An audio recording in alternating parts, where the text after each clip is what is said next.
என்ன இது? ஏதோ தீய சக்தி இருக்கிற இடத்துக்கு கூட்டிட்டு வந்த மாதிரி இருக்கு. பரவாயில்லையே, நீங்க வெறும் பூஜை புனஸ்காரம் பண்றவர் மட்டும்தான் நினைச்சிட்டு இருந்த. ஆனா நீங்க தீய சக்திகளையும் வழிபடுறவர்னு இப்பதான் புரியுது. இது என்னுடைய சிநேகிதன் காலருத்ர சித்தேஸ்வர கடிக்கு இருக்கிற இடம். அவன் தீய சக்தியை வழிபடுறவன். அவனை உனக்கு அறிமுகப்படுத்தி வைக்கணும். ஆனா நான் அவன் கூடலாம் பேச மாட்டேன்.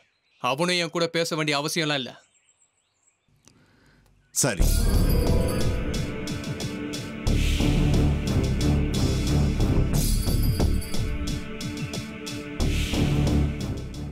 என்ன விஷயமா வந்தேன்னு சொல்ல விருப்பாக்ஷா? இவன் தான் என்னோட மகன் சந்திரதரன், மூத்த பையன், என்னோட அடுத்த வாரிசு.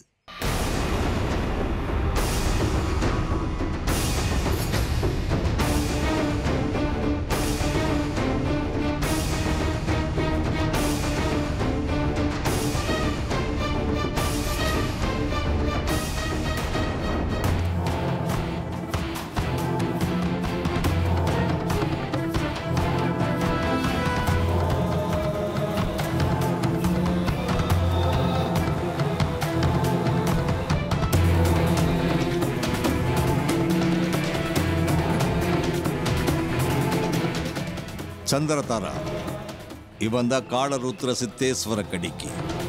ஸ்ரீ சக்கரத்துக்கு நாங்க 2 பேரும் சமமான உரிமையாளர்கள். இவன் தீய சக்தியை ஆராதிக்கிறவன், நான் தெய்வ சக்தியை ஆராதிக்கிறவன்.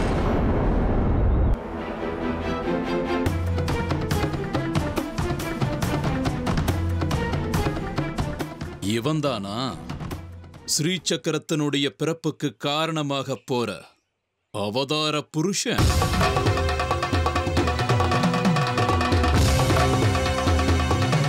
தேவையில்லாம கேலி பேச்சு வேண்டாம் கடிக்கு.